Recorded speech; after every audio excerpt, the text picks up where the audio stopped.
आप देख रहे हैं श्री हरि कृपा आश्रम चैनल। संस्थापक स्वामी श्री हरि चैतन्य पुरी जी महाराज।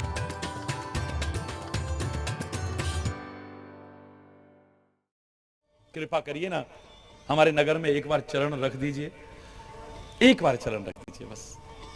प्रभु तो सबकी प्रेमपूर्ण विनती को स्वीकार करते हैं, किसी के प्रेमपूर्ण आग्रह को टालते नहीं। तो प्रभु ने क्या कहा होगा, गए या नहीं गए, बाकी कल सुबह हम लोग फिर बैठते हैं, चर्चा करते हैं। अभी इस समय कोई गलत शब्द निकला हो उसके लिए क्षमा चाहते हुए अपनी वाणी को विराम दो। बोलो वृंदावन बिहारी। धर्म की अधर्म का, प्राणियों में विश्व का, गौ माता की, भारत माता की, गंगा माता की, संत समाज की, भारत की देवियों की, भक्त समाज की।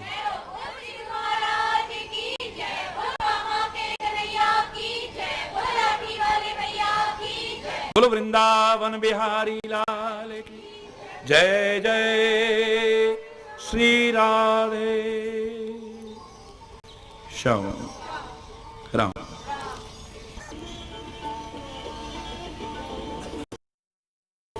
प्रभु कृपा करो और हमारे नगर में आप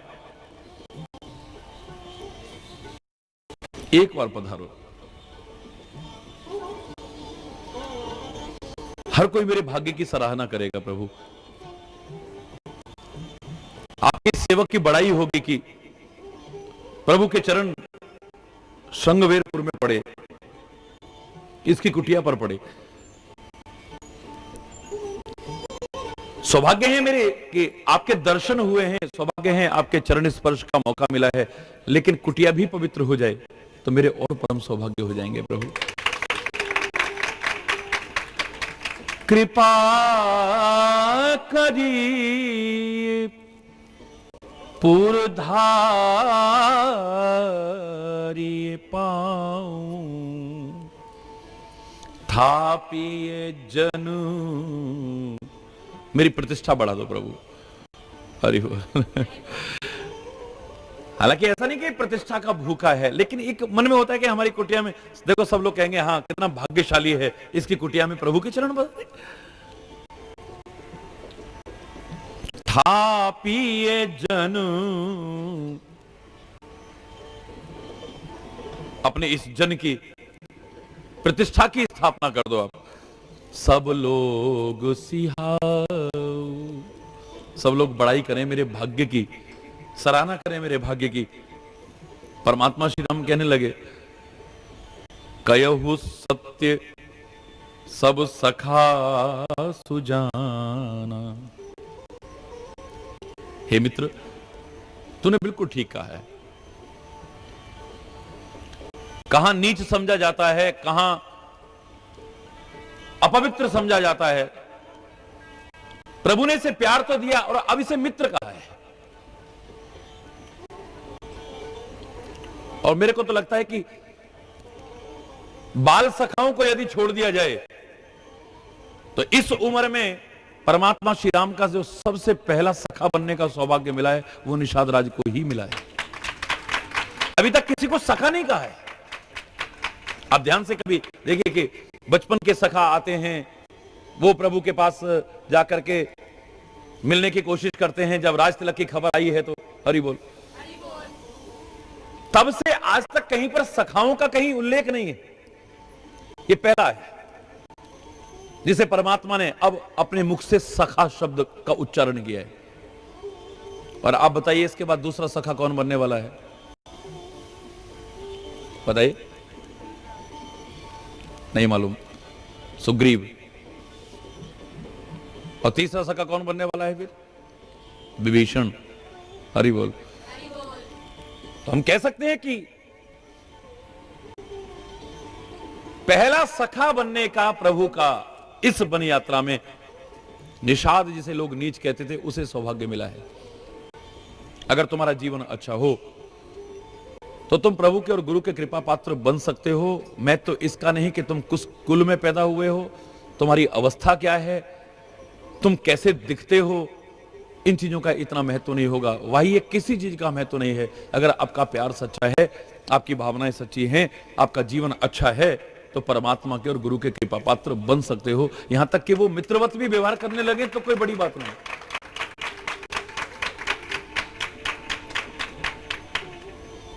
लोग इसकी छाया को छू करके स्नान किया करते थे, इतना अपवित्र मानते थे। मैं तो कहता हूं अब इसके जैसा पवित्र कौन होगा। परमात्मा श्री राम कहते हैं कि ठीक है हे सखा, तुम बिल्कुल ठीक कह रहे हो, तुमने कुछ गलत नहीं कहा है। तुम्हारी भावना की मैं कदर करता हूं, तो चलो ना फिर। लेकिन मेरे पिता की आज्ञा मुझे कुछ और है। 14 वर्ष के लिए मैं किसी नगर में प्रवेश नहीं कर सकता हूं, किसी गांव में प्रवेश नहीं कर सकता हूं, किसी शहर में प्रवेश नहीं कर सकता हूं। तापस वेश विशेष उदासी रूप में मुझे रहना है। एक श्री राम की बहुत बड़ी विशेषता है रामचरित्र की, किसी की भावनाओं को ठेस नहीं पहुंचाते हैं, चाहे वो काम ना भी कर पाए उसके कहे अनुसार, लेकिन उस समय हाँ तू अपनी जगह ठीक है, लेकिन क्या करूं, मंत्र ना ये लक्ष्मण मन भावा, राम वचन सुन अति दुख पावा।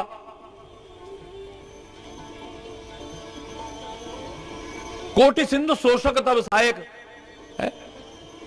आप गुस्सा करो प्रभु सुखाओ, ऐसे ही करो उधर, बिल्कुल तू ठीक कह रहा है।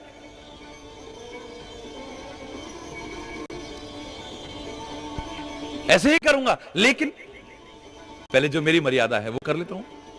हरि बोल। वही बात है, उसे बोलने का तरीका देखिए आप। वहां कहा कि समुद्र को पार कैसे करें, उन्होंने ऐसे कहा, उन्होंने कहा ऐसे, उन्होंने कहा ऐसे। उन्होंने कहा सखा नीति तुम नीक विचारी। तुम लोग कह रहे हो ठीक है कि इसको जो विभीषण आया है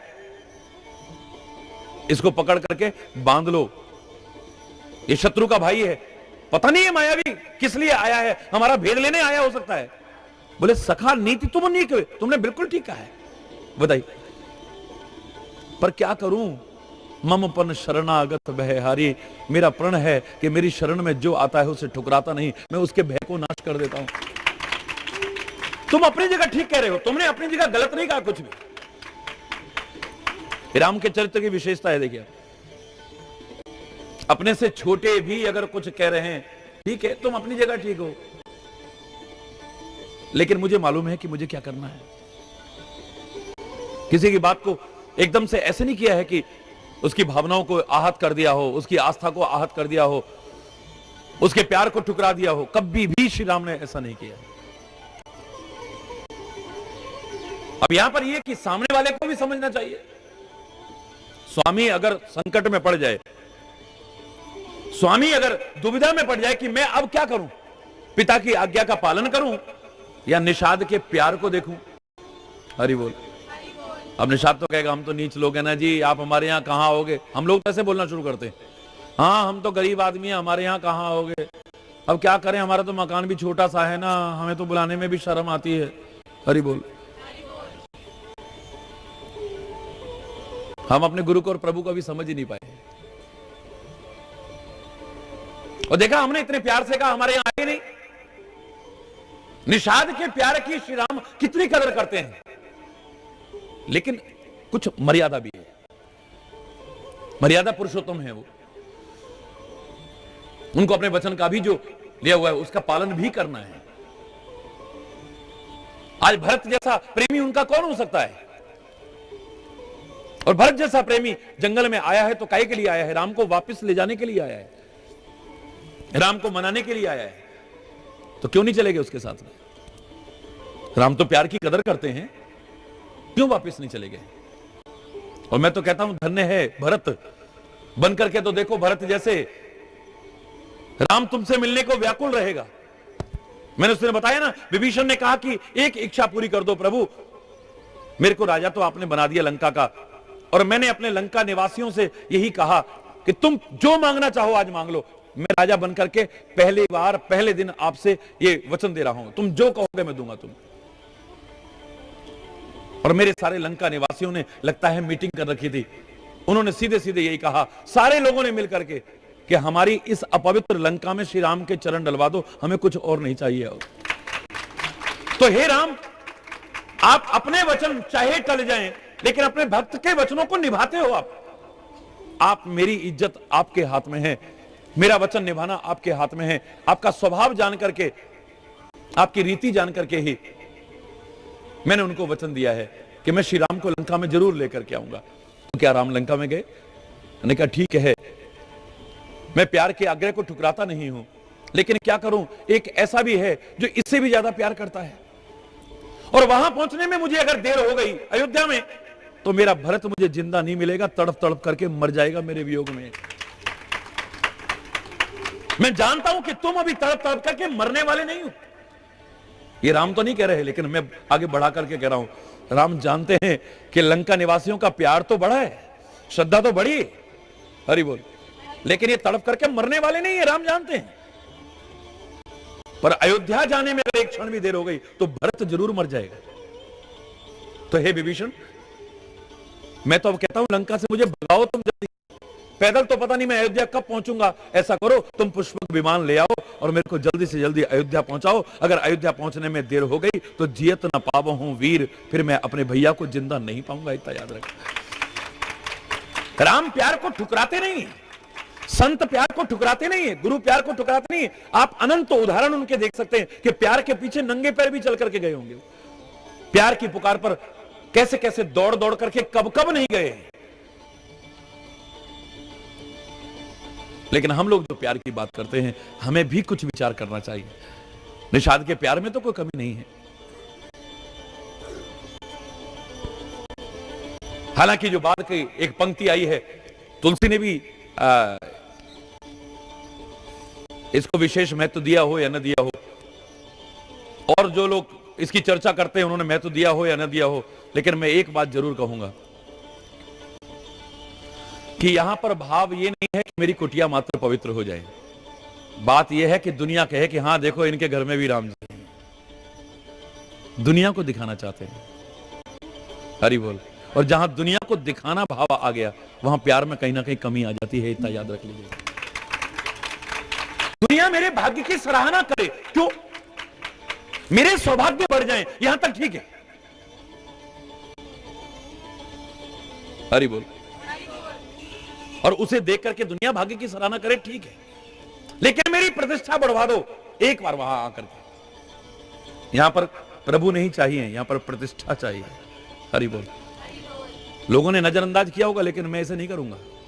बात छोटी सी है लेकिन बड़ी महत्वपूर्ण है, हरि बोल। जो पद चाहता है, जो प्रतिष्ठा चाहता है, जो मान सम्मान चाहता है, जो नाम चाहता है, उसे राम नहीं मिलते हैं, इतना याद रख लेना, हरि बोल।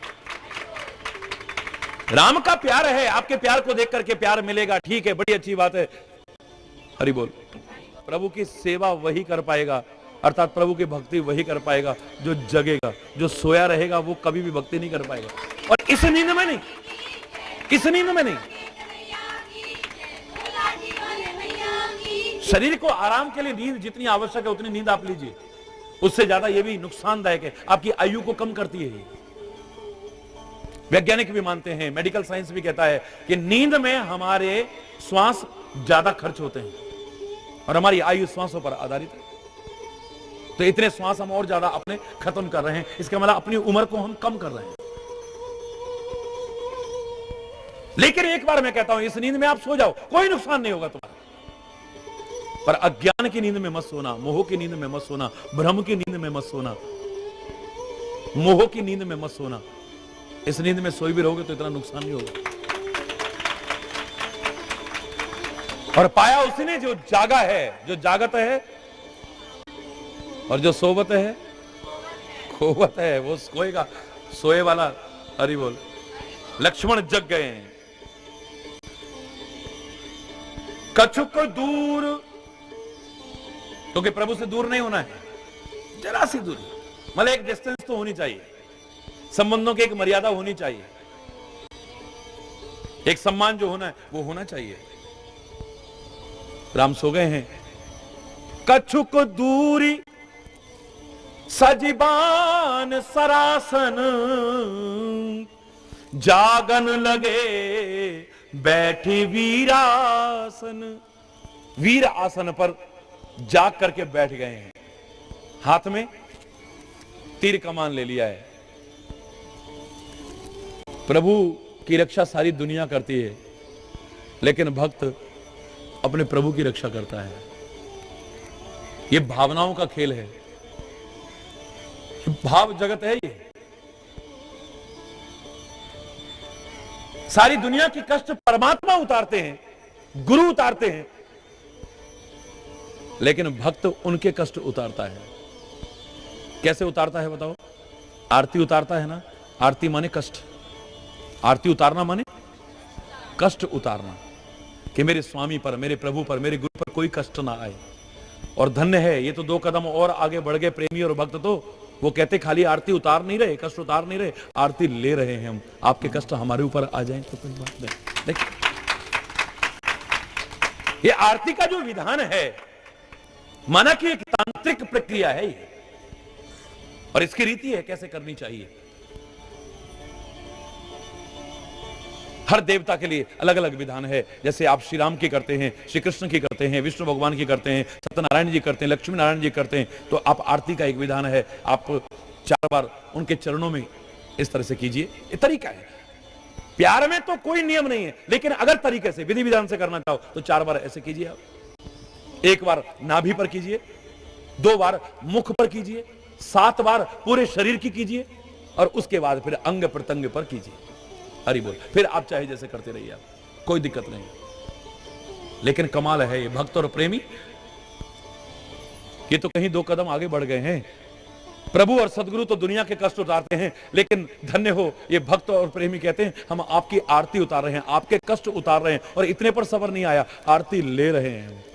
ये कष्ट हमारे ऊपर आ जाए सारे के सारे।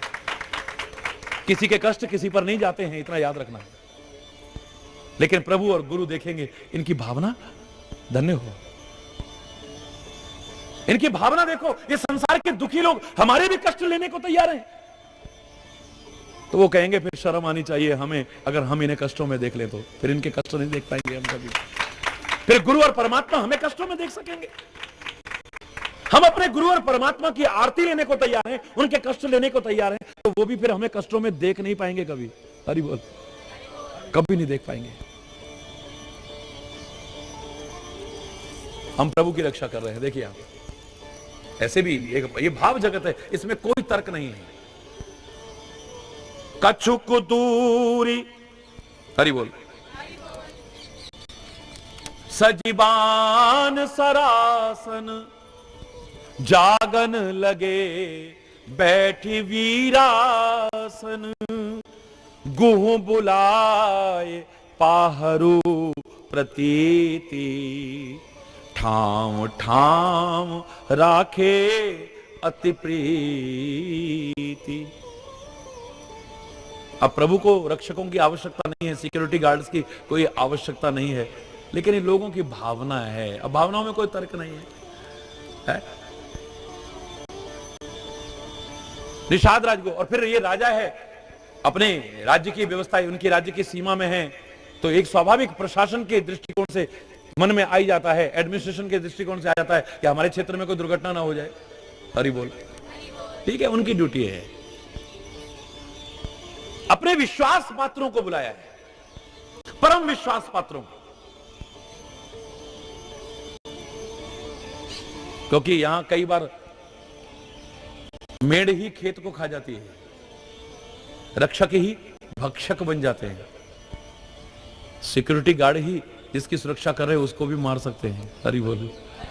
क्या पता चलता है, किसी के दिल के भाव का कोई पता नहीं है, किसी पर कोई विश्वास नहीं है, लेकिन जिन पर बहुत विश्वास था, ऐसे लोगों को निषाद राज गुह ने बुलाया है और ठाव ठाव जगह जगह पर नियुक्त कर दिया है। उन्हें बड़े प्यार के साथ नियुक्त किया है, डर के कारण नियुक्त नहीं किया है। कैसे किया है?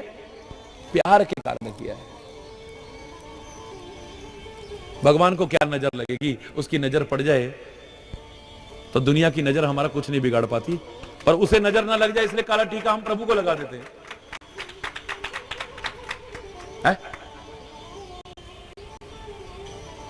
लोग तो महाराज जी को भी नहीं छोड़ते हैं। हरि बोल। मेरे को कई बार हंसी भी आती है, उनका प्यार देख करके रोना भी आता है। मैं तो अजीब सी स्थिति में आ जाता हूं, जबकि प्रभु के चलो ठीक है भाई, बहुत सौंदर्य भी है, ये भी है, एक मन में वात्सल्य भाव से आ जाता है कि कहीं नजर ना लग जाए, वो ना हो जाए। पर महाराज जी तो उबड़ खाबड़ बिल्कुल। हरि बोल। तो मैं कहता हूं यार देखो, यहाँ तो अभी तो बाल भी काले हैं, तुम्हें जरा सा काला टीका लगाने की जरूरत क्या है, बाकी भी बहुत कुछ काला है। हरि बोल। और लोग उसे भी सांवरा कहते हैं। वो मेरी आंखों में भी है, मेरे दिल में भी है, मेरे रोम रोम में है, मेरे आगे है, पीछे है। किसी की नजर मुझे क्या लगेगी, किसी की नजर मेरा बाल भांका क्या करेगी, तुम्हें घबराने की आवश्यकता नहीं। लेकिन उनका प्यार और वात्सल्य है, उसमें कोई तर्क की गुंजाइश भी नहीं रह जाती।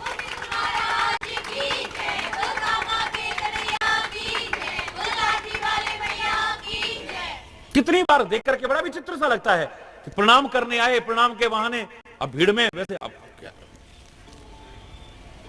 महाराज जी जरा टीका लगा, अच्छा लगाओ भाई। टीका लगाते लगाते तिलक लगा रहे हैं, रोली चावल लगा रहे हैं, करते करते इधर उंगली में कुछ काला काला लगा रखा। एक ये क्या कर रहे हो? नहीं नहीं नहीं महाराज जी कुछ नहीं कुछ नहीं कुछ नहीं कुछ नहीं। कोई भय के कारण नहीं है, ये प्यार के कारण है। ठाव ठाव राखे अति प्रीति नहीं है, अति प्रीति है यह। आप लखन पहे बैठे उजाई, और खुद लक्ष्मण के पास जाकर के बैठ गए हैं। जो प्रभु के बहुत करीब हैं, प्रभु के बारे में अगर सुनना चाहो तो उनसे सुनने की कोशिश करना, औरों से नहीं। गुरु के जो बहुत करीब हैं, गुरु के बारे में अगर कुछ जानकारी चाहो तो उनसे जानकारी लेने की कोशिश करना। हर एक से, तो हर व्यक्ति अपनी मति से जानकारी देगा, गलत भी दे सकता है। हरि बोल। जोर से बोल रहा है। जो बहुत करीबी है, जो उनके प्रियजन है, जो उनका परिकर है, उससे उनके बारे में सुनने की कोशिश करना, तुम्हारी श्रद्धा और बढ़ जाएगी। हरि बोल। हर एक से नहीं। लक्ष्मण के बराबर परमात्मा के नजदीक और कौन हो सकता है? निषाद राज कहता है कि चलो उसके पास बैठते हैं, उसके पास बैठेंगे तो प्रभु के बारे में कोई बातें सुनेंगे। लक्ष्मण के पास जाके बैठ गए हैं, धनुष बाण चढ़ा करके, हरि बोल, अलर्ट होकर के बैठे। सोवत प्रभु ही निहारी निषादु, बोलो।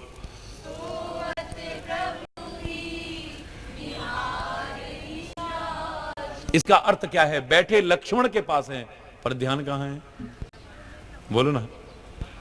आंखें किधर हैं? अरे जिसके पास बैठो उसकी तरफ ध्यान होना चाहिए, चेहरा उसकी तरफ होना चाहिए। बोले नहीं, बैठो वहां, उससे बातें सुननी है, कान से, आंखों से देखना नहीं है ज्यादा। हरि बोल। आंख तो वहीं होनी चाहिए, उसी को देखने की ललक होनी चाहिए बस, और दूसरे को देखने की ललक नहीं होनी चाहिए। ये सुन भी रहे हैं हम, किस लिए सुन रहे हैं? कि उसको देख सके हम। कथा सुनते हैं हम, किस लिए सुनते हैं? प्रभु के चरित्र सुनते हैं, किस लिए सुनते हैं? श्रवण को भी भक्ति कहा है, किस लिए कहा है? इनको सुनते सुनते सुनते सुनते आपका जीवन ऐसा बन जाएगा, अगर उसको जीवन में उतार लिया तो आप उसको देखने लायक बन जाओगे। है तो सब जगह, लेकिन तुमको दिखाई नहीं दे रहा है, तुम्हें दिखेगा वो, अंग संग लगेगा हर समय। सुनना है उसके, लेकिन बोलो ना जोर से, देखना वही है। बैठे वहां हैं, तीर कमान लेकर के बैठे हैं, सब कुछ ठीक है, पर सोवत प्रभु ही निहारी निषादु, भयउ प्रेम वश हृदय विषादु। प्रेम के वश में हृदय में विषाद हुआ है, बड़ा दुख हुआ है। हमारे हृदय में विषाद अपने कष्टों से होता है, लेकिन प्रेमी और भक्त के हृदय में अपने कष्टों से विषाद नहीं होता है। मैं तो कह रहा हूं सच्चे अर्थों में तुम निषाद बन जाओ तो तुम्हारा दुनिया का विषाद सारा मिट जाएगा, दावे से कह रहा हूं। तुम अगर निषाद बन जाओ तो तुम्हारे अंदर विषाद नहीं रहेगा।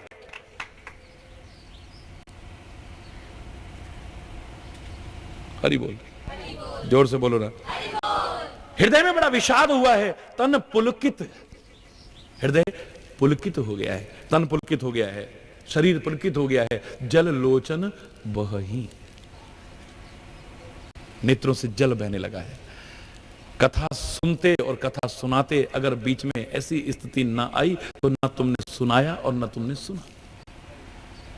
प्रभु ने खुद अपने मुख से कहा है कि मम गुण गावत पुलक शरीरा, गदगद गिरा नैन बह नीरा।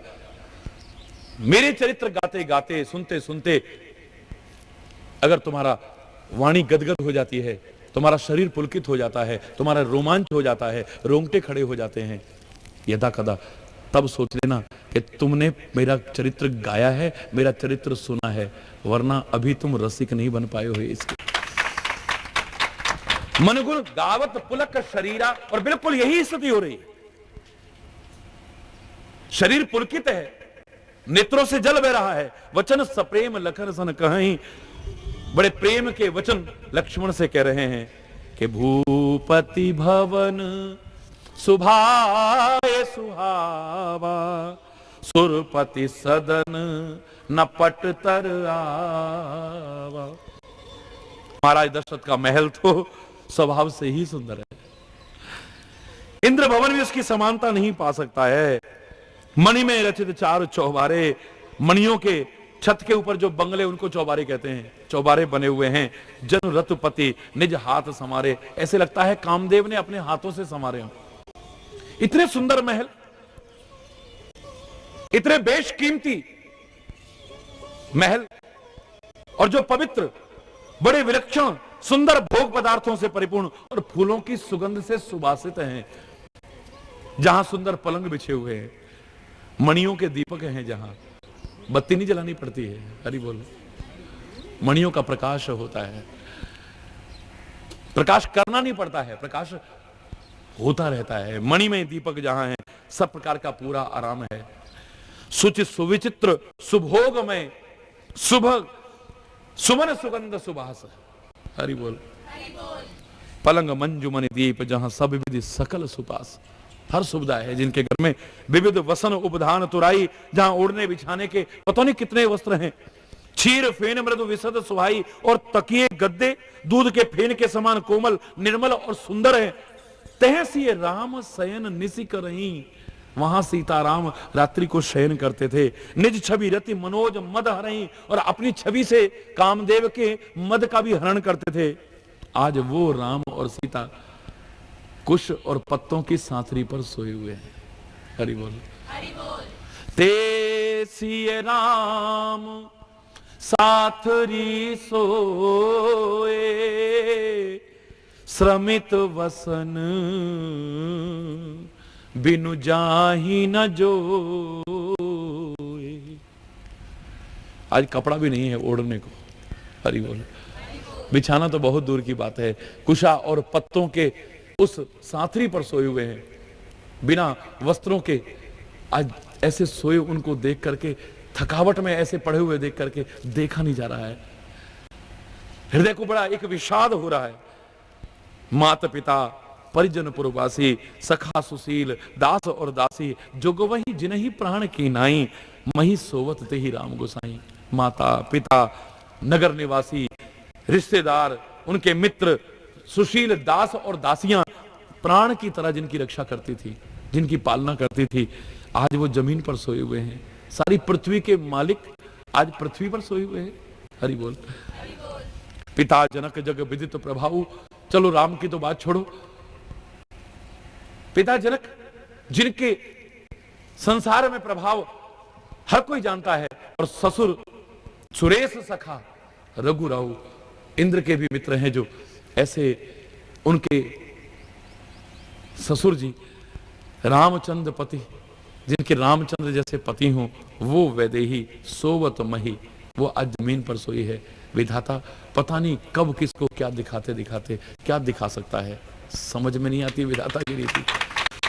मही सोवत मही विधि वामन केही, सिय रघुवीर की कानन जोगु। ही राम और सीता जंगल के लायक थे। कर्म प्रधान सत्य कह लोगु, सचमुच कर्म ही प्रधान है। अभी एक बड़ा अच्छा चर्चा का विषय आ गया है, कर्म प्रधान विश्व कह लोगु। निषाद राज कह रहा है कि कर्म ही प्रधान है, तो क्या इन्होंने कोई ऐसे कर्म करे थे? राम जी ने, सीता जी ने कोई ऐसे कर्म करे थे? बोलो ना, तो ये तो चर्चा का विषय बन गया ना। अब ये आज जमीन पर सोए हैं ऐसे, आज इस दशा में है ऐसे। सचमुच कर्म ही प्रधान है, ये कहकर के तो एक सोचने पर आपको मजबूर कर दिया, इनके कौन से ऐसे कर्म थे जिनकी वजह से इनको आज ऐसे कष्ट उठाने पड़ रहे हैं। हरि बोल। कैकेयी नंदन मंदमती कठिन कुटिलपन कीन। कैकेयी नरेश की पुत्री बड़ी मंदमती है, उसने बड़ी कठोरता और कुटिलपना किया है। सुख के अवसर पर राम और सीता को वनवास, सूर्य कुल के वृक्ष के लिए कुल्हाड़ी बन गई है वो। उस कुमति वाली ने सारे विश्व को दुखी कर दिया है, जो देखेगा उसका हृदय दुखी है। इतना विषाद हो रहा है आज निषाद को, राम और सीता को जमीन पर सोते देख करके, कि अब वो कुछ बोल भी नहीं पा रहे हैं। जब वो कुछ नहीं बोल पा रहे तो अब लक्ष्मण बोलना शुरू करते हैं। इसका नाम मैं लक्ष्मण गीता कहा करता हूं। हरि बोल।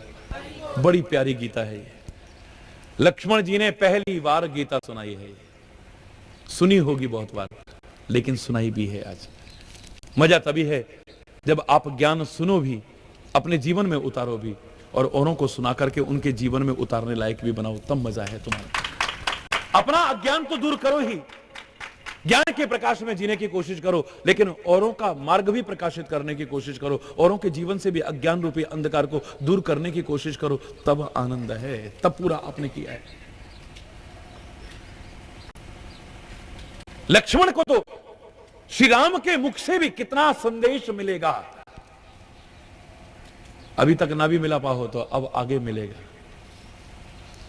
शिक्षा तो वहां पर भी मिली है, लेकिन वो एक लौकिक शिक्षा थी। हरि बोल। अब आगे वन में श्री राम के मुख से इनको कितनी गीता सुनने को मिलेगी। ऋष्यमुख पर्वत पर ये प्रश्न करेंगे और श्री राम उसके उत्तर देंगे, ये जिज्ञासाएं करेंगे और श्री राम उनको शांत करेंगे। वो राम गीता वहां पर सुनने को मिलेगी इसे। हरि बोल। एक बार नहीं, कई बार श्री राम के मुख से वो दिव्य ज्ञान और संदेश सुनने को मिला है। युद्ध भूमि में विभीषण को माध्यम बना करके राम गीता सुनने को मिली है। अवधवासियों को माध्यम बना करके आप उत्तरकांड में पढ़ेंगे, वहां पर भी श्री राम ने संदेश दिया है, वो भी राम गीता सुनने को। लेकिन लक्ष्मण गीता एकमात्र यही है। बड़ा दिव्य संदेश है, बड़ी महान शिक्षा है। ये वही लक्ष्मण है जिसके हृदय में श्री राम के प्रेम की वजह से, किसी और वजह से नहीं, कैकेयी के लिए कैसे कैसे भाव आए होंगे। लेकिन आज जब दूसरा कोई कैकेयी के लिए कुछ शब्द कह रहा है तो लक्ष्मण क्या कहता है। पहली बात तो आप घर में अपने लिए कुछ भी कहते रहो प्यार से ही, लेकिन हर तरह की बातें आती हैं घर में। लेकिन दूसरा अगर आपके कुल की और परिवार की निंदा करने लगे तो उसे सुन करके उसमें सहायता प्रदान करने की कोशिश मत करना कभी। आप अपने कानों से अपने कुल की निंदा कभी सुनने की, आपके कुल में हो सकता है किसी से कोई गलती भी हो गई हो। हरि बोल। हो गई हो सकता है ऐसा। आपके कुल में कई तरह की बातें होंगी, हो सकता है ऐसा। आपस में आपके कई प्रकार के मनमुटाव होंगे, हो सकता है ऐसा।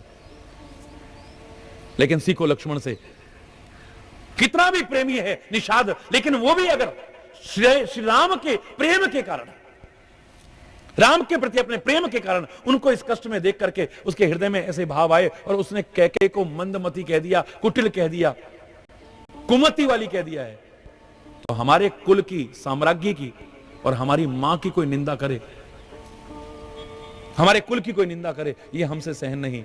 दूसरे से अगर सुनते हो और उनकी बातों में सहभागी बनने की कोशिश करते हो तो ये सबसे बड़ी मूर्खता होगी तुम्हारी। गीता क्या सुनाओगे तुम? अज्ञानी ही कहलाओगे, दूसरों को तो क्या गीता सुनाओगे तुम? ये लक्ष्मण तभी गीता सुना सकता है, पहले गीता सुनाने लायक बना है। हम लोग बढ़ावा देंगे, हाँ बिल्कुल, अरे तुम्हें पता नहीं है, ये तुम्हारा भाई ना बस मुंह पे ही मीठी छुरी है, ये अंदर अंदर काट देगा तुम्हारी जड़। अरे घर में तुम्हारी 36 बातें होती है, बाहर वाले को क्यों मौका देते हो बात करने का? लक्ष्मण कहता नहीं, मां कह गई। और कितना प्यारा संदेश दिया है, क्या दिया है उसे शाम को सुनते हैं। हरि बोल। शाम को चर्चा करते हैं। इस समय यहीं पर कोई गलत शब्द निकला हो तो क्षमा चाहते हुए अपनी वाणी को विराम देता हूं। बोलो वृंदावन बिहारी। हरि बोल, हरि बोल। धर्म की, अधर्म का, प्राणियों में, विश्व का, गौ माता की, भारत माता की, गंगा माता की, संत समाज की, भारत की देवियों की, भक्त समाज की।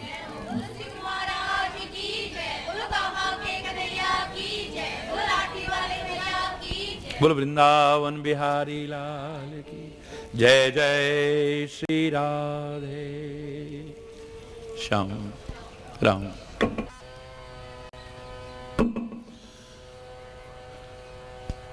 सेवा का अवसर मिला है, कितने सौभाग्यशाली हैं।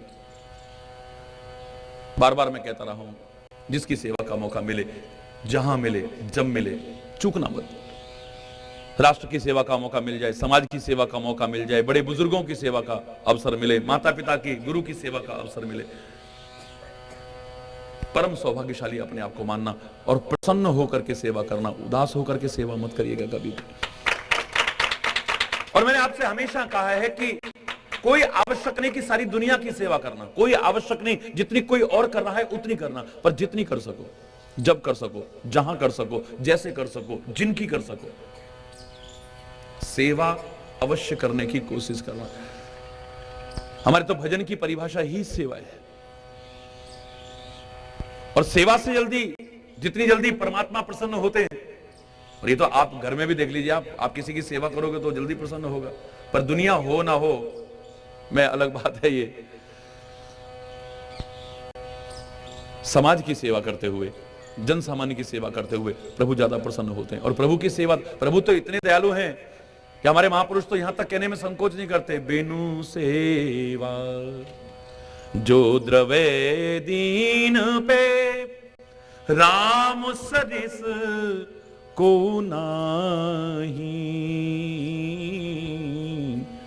ऐसो को उदार जग माही। बिना सेवा के भी प्रसन्न हो जाता है। वो आपका प्यार होना चाहिए, आपकी भावना होनी चाहिए। मौका मिला है श्रृंगवेरपुर में निषाद राज को, तो प्रेम तो करता ही है, सेवा से भी चूकता नहीं है। सेवा का मौका मिला है, अपने हाथ से होगा निषाद लोगों का राजा। लेकिन जब राजाओं का राजा आया हुआ है, महाराजाओं का महाराजा आया हुआ है, उसकी सेवा का अवसर मिले तो फिर अपना अहंकार एक तरफ किनारे रख करके सहज रूप में सेवा करने की कोशिश करिए। अपने हाथ से सेवा कीजिए, ये नहीं कि अपने दास दासियों से सेवा कराइए। इसलिए यहां पर तुलसी विशेष इशारा करते हैं कि अपने हाथों से उसने दोना भरी भरी राखिस पानी, फल लाया है, कंदमूल फल लाया है, देख देख करके लाया है, स्वादिष्ट, मधुर, हितकारी, और अपने हाथों से सारी सेवा कर रहा है। सातरी अपने हाथों से बिछाइए, जगह जगह पर अपने विश्वास पात्र सेवादारों को लगा दिया है। और जहां हमने विराम दिया था, लक्ष्मण श्री राम जब कंदमूल फल का प्रसाद ग्रहण करते हैं, सचिव के साथ में, सीता के साथ में, लक्ष्मण के साथ में मिलकर के भोजन करते हैं। जो बताया था आपको कि भोजन मिलकर के करो तो उसका एक और ही अलग आनंद आता है। अकेले प्रसाद ग्रहण करने में वो आनंद नहीं आएगा, जो सब मिलजुल करके आप लीजिए, एक अलग ही आनंद आता है। उसके बाद में शयन किया है प्रभु ने, लक्ष्मण चरण दबाते हैं, और जब देखा कि अब प्रभु सो गए हैं, ऐसा जाना, क्योंकि हम अपने हिसाब से जानते हैं ना, प्रभु तो कभी सोते ही नहीं है। हरि बोल। हमने जाना कि अब प्रभु सो गए हैं, तो ये कुछ दूर जाकर के वीरासन पर बैठ करके, धनुष्मान हाथ में लेकर के, सतर्क होकर के, जाग करके बैठ गए। श्री राम और कहीं का प्रसंग होता तो अवश्य ही कहते कि भैया अब तुम भी विश्राम करो, लेकिन यहां नहीं कहा है। और यहां नहीं, 14 वर्ष तक मैं आपको प्रमाण सहित कह रहा हूं, इसके बाद में श्री राम ने कभी नहीं कहा लक्ष्मण तुम विश्राम करो। उन्हें मालूम है, क्योंकि इसने अब विश्राम नहीं करना है, इसने जितेंद्रिय बनना है, इसने नींद पर भी विजय प्राप्त करनी है, इंद्रियों पर भी विजय प्राप्त करनी है, तभी ये इंद्रजित का वध कर पाएगा, वरना ये उसका वध नहीं कर पाएगा। हरि बोल। उसकी पत्नी के पतिव्रत धर्म के प्रभाव के कारण जो इंद्रजीत मेघनाद अजय है, उसे इसने जीतना है। और लक्ष्मण को भी पता है आज से ही जगना शुरू कर दें, क्योंकि 14 वर्ष तक अब जगना है। और मैं तो कहता हूं इंसान वही है जो जग जाए, जब जग जाए तो सही। इस नींद से जगे न जगे, इसमें भी अधिक सोना स्वास्थ्य के लिए हानिकारक है, आयु आपकी कम करता है। मोह रूपी रात्रि से जग जाए तो सोच लेना जीवन धन्य हो गया है, कृतकृत्य हो गया है तुम्हारा जीवन। अज्ञान रूपी रात्रि से अवश्य जग जाए। मोह निशा सब सोवनिहारा, देख ही स्वप्न अनेक प्रकार, यही जग जामिनी जागही जोगी, परमारथी प्रपंच वियोगी। और कब समझे कि हम जगे हुए हैं? हम जगे हुए हैं हम लोग मान सकते हैं, लेकिन परिभाषा क्या है? कैसे पहचान होगी कि हम जगे हैं नहीं? बोले बड़ी सरल परिभाषा है, जानिए तब ही जीव जग जागा, जब सब विषय विलास विरागा। जब सब विषयों से, सब विलासताओं से वैराग्य होना शुरू हो जाए तो सोच लो कि अब तुम्हारे अंदर जागृति आ गई है, वरना जागृति नहीं है। जब तक अभी विषयों में ही लगा हुआ है मन, जब तक अभी विलासताओं में ही लगा है, जब तक भोगों में ही लगा है, सुख सुविधाओं में ही लगा है, तब तक अभी जगा नहीं है। हरि बोल, अभी नहीं जगा है। संत आते ही जगाने हैं, गुरु आते ही जगाने हैं, परमात्मा आते ही जगाने हैं। हालांकि मैंने कल आपसे कहा तरीका अलग अलग हो सकता है। किसी को गीता का ज्ञान दे करके जगाते हैं, किसी को डरा करके जगाते हैं, किसी को चरण करके जो कब से पड़ी हुई है उसको जगाते हैं, किसी वन में वैभव का वर्णन आपने सुबह सुना, उसको याद करके और आज इस दशा में देख करके इसके हृदय में बहुत विषाद होता है। निषाद जैसे भक्त अपने दुख से विषादग्रस्त नहीं होते हैं। वो जब औरों को देखते हैं, औरों में चाहे प्रभु हो या कोई भी हो, किसी को भी जब दुख में देखते हैं, कष्ट में देखते हैं, तो हृदय में विषाद होता है। वरना मैं दावे से कह रहा हूं, अगर आपने निषाद जैसा जीवन बना लिया तो अपना आपको कभी भी विषाद नहीं होगा, जीवन में कभी भी विषादग्रस्त नहीं होंगे। अगर आप निषाद भी बन गए, जो नीच समझा जाता है, दुनिया की निगाह में नीच समझा जाता होगा, अपवित्र समझा जाता होगा, लेकिन जिसे प्रभु ने अपने गले लगा लिया हो, जिसे प्रभु ने सखा कह करके, मैंने आपसे प्रातःकाल कहा था, यह पहला व्यक्ति है जिसे बाल्यावस्था के बाद श्री राम ने सखा कहा है, सखा संबोधन किया है, पहला व्यक्ति। दूसरे नंबर पर सुग्रीव का नंबर आएगा, फिर विभीषण का सखा नंबर आएगा। पहला व्यक्ति जिसे सखा शब्द कहकर के संबोधित किया है। बाल सखा उनके काफी हैं, हर एक से ही सखा भाव रखते हैं, हर एक से ही भ्रातृत्व भाव रखते हैं और हमें संदेश देते हैं, लेकिन निषाद को पहला सखा बनने का सौभाग्य मिला है इस वन यात्रा के दौरान। हरि बोल। अपने गले लगाते हैं, अपने पास बिठाते हैं, उसके प्यार को स्वीकार करते हैं, इतना प्यार देते हैं जिसे प्रभु का प्यार मिल जाए वो नीच नहीं हो सकता है, कभी भी अपवित्र नहीं हो सकता है। वो तो लोगों को पवित्र करने लायक हो जाता है। क्योंकि इसने कहा भी है कि था मैं नीच कभी, लेकिन जब ते रघुनायक अपनायो, जब से प्रभु ने मुझे अपना लिया है, भयं भुवन भूषण तब ही ते, तब से तो मैं भुवन भूषण हो गया हूं। हरि बोल। मेरे अंदर अब कोई हीन भावना नहीं कि मैं नीच हूं, मैं अपवित्र हूं। जिसे प्रभु अपना ले वो नीच कैसे हो सकता है, अपवित्र कैसे हो सकता है? विनम्रता के शब्द कहता रहेगा।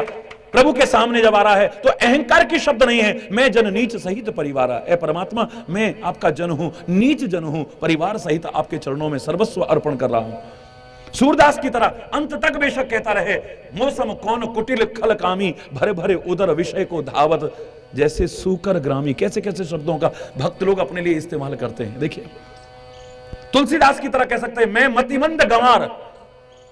हमें जरा सा कुछ आ जाए, हम अपने आप को ज्ञानी समझने लग जाते हैं। हरि बोल।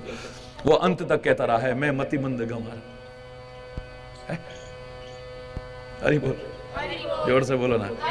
ये विनम्रता के शब्द हैं, ये प्रभु के सामने दैन्य भाव है। अहंकार नहीं आना चाहिए प्रभु के सामने, लेकिन प्रभु जिसे अपना ले वो नीच नहीं हो सकता है, वो अपवित्र नहीं हो सकता है। हनुमान दीनता के शब्द कह सकता है, विनम्रता के शब्द कह सकता है कि असमय अधम सखा सुन। हमारी तो कोई शक्ल भी देखता था, ते ही दिन मिले ही न ताई आहारा, उसे आहार भी नहीं मिलता था, इतने हम नीच थे। हमारी शक्ल भी कोई देख ले तो उसे भोजन नसीब नहीं होता था। अस मैं अधम सका सुन, ऐसा अधम था मैं, पर मोहू पर रघुवीर कीनी कृपा, मेरे पर भी उसने कृपा की है। भरे विलोचन नीर, नेत्रों में जल भर लाया है। यहां एक और ये पता लगता है कि घबराइए मत, आप अपने मन में हीन भावना मत लाइए। आप अगर गलत भी रहे होंगे, लेकिन अब भी आपके मन में आ गया है कि प्रभु की कृपा हासिल करनी है, अपना जीवन अच्छा बनाना है, तो आप प्रभु कृपा के पात्र बन सकते हैं, इसमें कोई संदेह की बात नहीं। जब जागो तब सवेरा है, अरे बोल, जब जग जब। ये सबका उद्देश्य क्या है? जगाना ही तो उद्देश्य है। 18 अध्याय की गीता हुई काहे के लिए थी? मोह नींद में सो गया है ये, तभी तो अंत में जाकर के उसका फल क्या बताया अर्जुन ने? क्या फल मिला मेरे को 18 अध्याय की गीता सुनने का? कर्म भक्ति और ज्ञान का सुंदर समन्वयात्मक उपदेश सुनने का फल क्या मिला? नष्टो मोह स्मृति लब्धा, मेरा मोह नष्ट हो गया है, मेरी स्मृति जागृत हो गई है। जागृति ही जीवन का परम ध्येय होना चाहिए, जग जाना चाहिए आदमी को। उत्तिष्ठ जागृत प्राप्य वरान निबोधयत, यही उपनिषदों का वाक्य है। उठो, जागो और अपने लक्ष्य की ओर निरंतर आगे बढ़ो, तब तक चलते रहो जब तक तुम्हें तुम्हारा लक्ष्य न मिल जाए। बिना घबराए, बाधाओं से, कठिनाइयों से, परेशानियों से, उलझनों से चलते रहो तब तक। चरे वेती के सिद्धांत का प्रतिपालन करो। तो ये दैन्य शब्द हैं, लेकिन ऐसा व्यक्ति अपवित्र नहीं हो सकता है, नीच नहीं हो सकता है। ऐसे लोगों को जो नीच समझता है, मैं तो उससे ज्यादा नीच समझता हूं। हरि बोल। जो लोगों से घृणा करता है, जो लोगों से द्वेष करता है, जो लोगों से ईर्ष्या करता है, जो लोगों के साथ विरोध करता है, वैमनस्यता का भाव रखता है, जो गंदा जीवन जीता है, मैं तो इन नीच समझे जाने वालों से भी ज्यादा नीच उस व्यक्ति को मानता हूं। आप विचार कर लीजिए। हरि बोल। तात बात मैं सकल समारी, भाई मंथरा सहाय विचारी। और मंथरा ने कुछ सहायता भी की मेरी, सब बात बन गई थी, बिल्कुल ठीक ठाक कर लिया था मैंने, पर कछुक बात विधि बीच बिगाड़े हो। जहां बिगाड़ना शब्द वहां विधि आता है। बस वो तो कुछ बात विधाता ने बीच में बिगाड़ दी कि तुम्हारे पिताजी का देहांत तो हो गया है। पिता का देहांत? भरत की आंखों में आंसू आ गए। मुझे सूचना भी आपने नहीं दी कि मेरे पिताजी का देहांत हो गया। बोले हां, वो राम लक्ष्मण वन को चले गए, तो उनकी याद में रो रो करके, बिलक करके महाराजा दशरथ ने प्राण त्याग दिए। राम और लक्ष्मण सीता वन को चले गए। भरत ही विसरेऊ पितु मरण, अपने पिता का मरना भी भूल गया है। मैं पूरी कथा नहीं सुना रहा, पूरा प्रसंग नहीं सुना रहा, लेकिन मैं बता रहा हूं उस समय भी लोगों की प्रवृत्ति थी। तात बात मैं सकल समारी, जहां समारा है वो मैंने समारा है। और कछुक बात विधि बीच बिगाड़े, जहां बिगाड़ा तो विधाता ने बिगाड़ दिया, मैंने नहीं बिगाड़ा है। कर्म को दोष हम देते हैं, परमात्मा को दोष देते हैं, हम समय को दोष देते हैं, यही गड़बड़ शुरू हो जाती है। हरि बोल। बस इन्हीं प्रश्नों के तो उत्तर देने हैं लक्ष्मण जी महाराज ने। सतर्क होकर के सुनिएगा। हरि बोल। बड़े प्यार से बोलते हैं, बड़ी मधुर वाणी बोलते हैं, बड़ी मीठी वाणी बोलते हैं। कई बार सुनने में खट्टी लगने वाली भी बाद में मीठी लगने लगती है। आंवला शुरू में बड़ा खट्टा लगता है, बड़ा खट्टा लगता है, बड़ा बुरा लगता है, लेकिन समझदार आदमी उसे चबाता रहता है, चूसता रहता है, और जब सारा रस चूस लेता है, छूंछ बचता है, उसके बाद पानी पियो, मिश्री की मिठास भी फीकी पड़ जाएगी उसके आगे। तो यहां पर मधुर से तात्पर्य नहीं कि आप अगर प्रवचन सुनोगे, आप अगर उपदेश सुनोगे तो हमेशा मीठे मीठे ही होंगे। हरि बोल। ला ला ला ला। संत की वाणी में बहुत मिठास है, बड़ी प्रिय वाणी है, लेकिन उससे भी ज्यादा हितकारी वाणी है। अब हित किस में है, वो पहले इस चीज को ध्यान देता है, इसको महत्व नहीं देता कि मीठी में तुम्हारा हित है या कड़वी में तुम्हारा हित है। हरि बोल।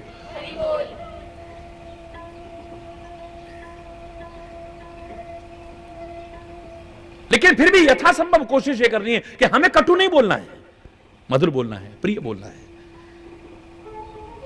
वहां तो गुरु के लिए भी कहा कि अगर किसी वजह से प्रिय बोलते हैं तब गड़बड़ है। सचिव वेद गुरु तीन जो प्रिय बोलई भय आस।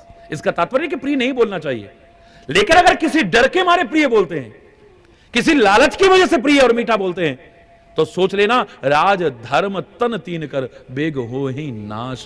इनका नाश हो जाएगा सारा का सारा। मंत्री किसी डर या लालच के कारण प्रिय बोलेगा तो राज्य का नाश हो जाएगा। वैद्य किसी डर या लालच के कारण प्रिय बोलेगा तो शरीर का नाश हो जाएगा। और जिस दिन गुरु किसी लालच या डर के कारण प्रिय बोलने लगे तो हमारे धर्म का नाश हो जाएगा। उस दिन याद रखिएगा।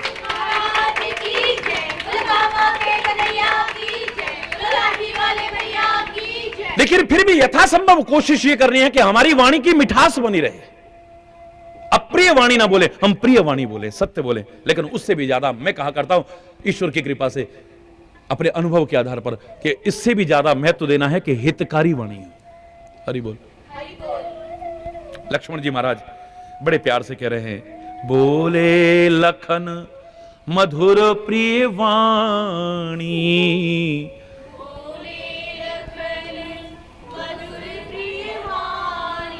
बोले लखन मधुर मृदुबानी, बोले लखन मधुर मृदुबानी, ज्ञान विराग भगति रससानी, ज्ञान विराग भगति रससानी। जो वाणी बोल रहे हैं वो कैसी वाणी है? ज्ञान से भरी हुई है, वैराग्य से भरी हुई है और भक्ति रस से परिपूर्ण वाणी है। हरि बोल। और बड़े प्यार से कहते हैं कि तुम्हारा पहला प्रश्न यही है, पहली शंका यही है कि कैकेयी ने बड़ा गलत किया है। हरि बोल। कैकेयी के लिए ही पहला प्रश्न है ना, कि कितनी मंदमती है, कितनी कठोर है, कितना कुटिलपना उसने किया है कि सुख अवसर दुख दीन। राम लक्ष्मण और सीता को सुख के समय में दुख दे दिया है। तो लक्ष्मण जी महाराज कह रहे हैं, को न काहू सुख दुख कर दाता,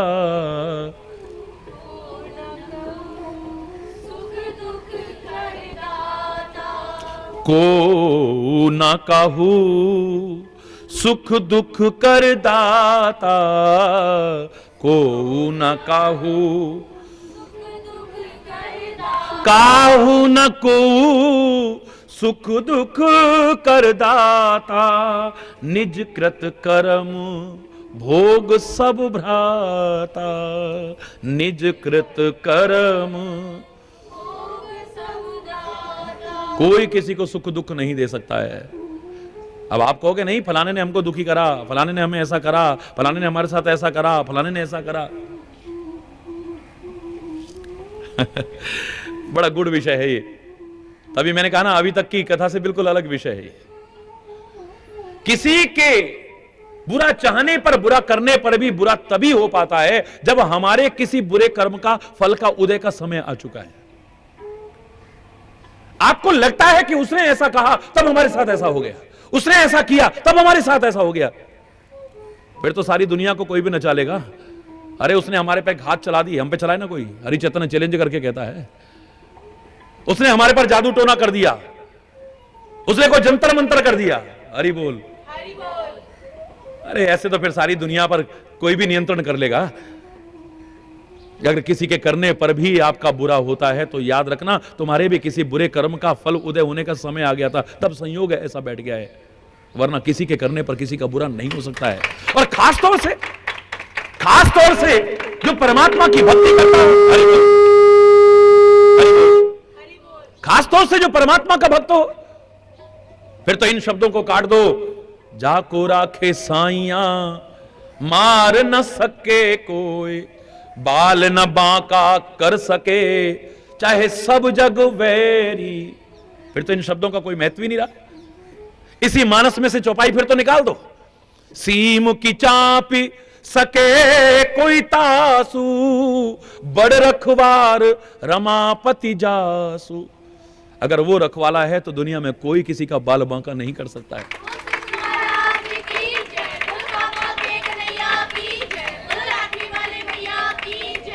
वहां पर तो भक्त सहज में कह उठता है।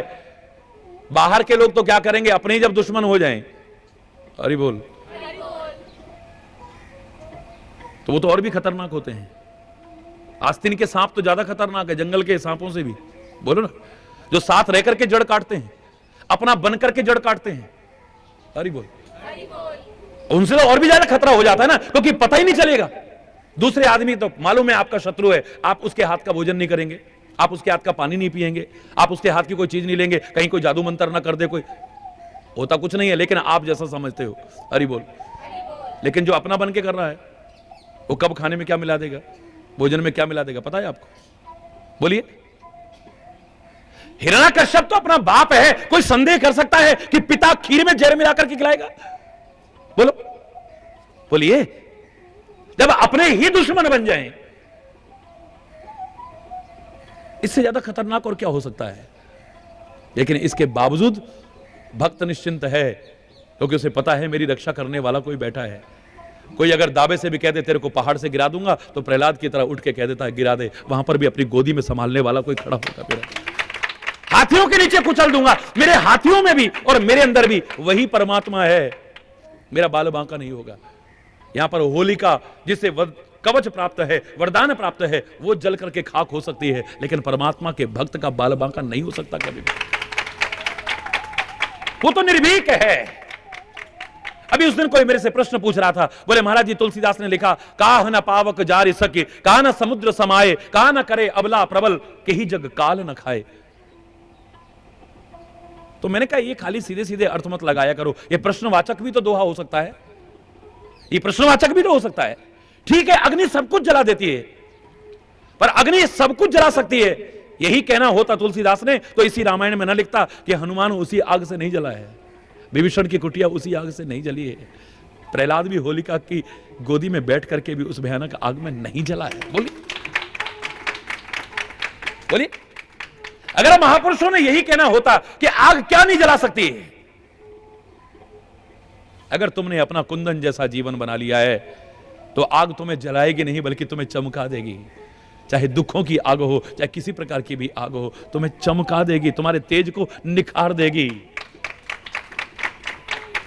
तभी तो कनक भूद्राकार शरीरा, हनुमान जी का जिस समय आग के बीच में कनक भूद्राकार शरीरा का है, क्योंकि स्वर्ण जलता नहीं है और चमक जाता है आग से। हरि बोल। उसके खोट नष्ट हो जाते हैं, खोट जलता है, सोना नहीं जलता है, उसका विकार जलता है, उसकी विकृति जलती है।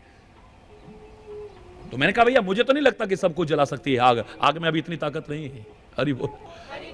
कहा ना पावक जार सके, कहा ना समुद्र समाये, समुद्र में क्या नहीं समा सकता है। मैंने कहा तुम पापों की गठरी सिर पे रखोगे, भारी होगे तो जरूर डूबोगे, कठोर होगे पत्थर की तरह, चट्टान की तरह और लोहे की तरह तो तुम जरूर डूबोगे। लेकिन तुम अगर विनम्रता ले आते हो, बड़प्पन के काम करते हो, बड़ा अपने आप को नहीं समझते हो, अपने आप को तिनके की तरह हल्का समझते हो, तो समुद्र भी तुम्हें डुबाने की सामर्थ्य नहीं रख सकता है। मैं दावे से कह रहा हूं, अभी तक दुनिया का कोई समुद्र तिनके को डुबा सका हो? बोलो।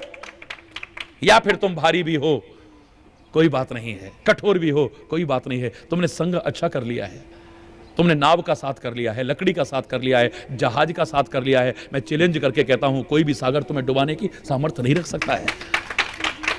का न करे अबला प्रबल, के ही जग काल न खाए। अबला समझे जाने वाली महिला जब प्रबल हो जाती है तो क्या नहीं कर सकती है, सब कुछ कर सकती है वो। ये दुआ यहां पर जो तुलसी ने लिखा इसलिए लिखा है क्योंकि ये चारों चीजें उसमें आई हैं। कैकेयी जब प्रबल हो गई है,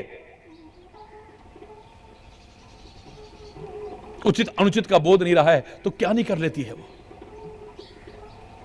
आग में भी जलाया है, राम के विरह की आग में सारे जले के नहीं? बोलो, नहीं जले।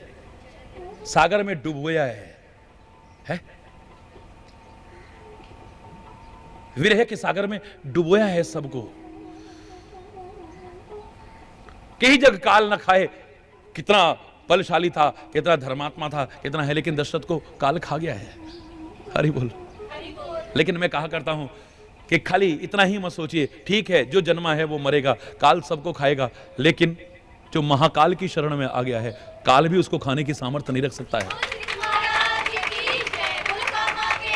शरीर आएगा तो जाएगा, जो महाकाल की शरण में है, जो परोपकार में जीवन जीता है, जो राष्ट्रीयता और मानवता से परिपूर्ण, वो नहीं मर सकता है। मर सकता है वो कभी? हम उनके लिए अमर शब्द कहते हैं। उनको मारने वाले मर जाते हैं दुनिया में, लेकिन वो कभी नहीं मरते हैं। महात्मा गांधी को मारने वाले को कोई याद नहीं करता, लेकिन महात्मा गांधी अभी भी जिंदा है, आगे भी जिंदा रहेगा।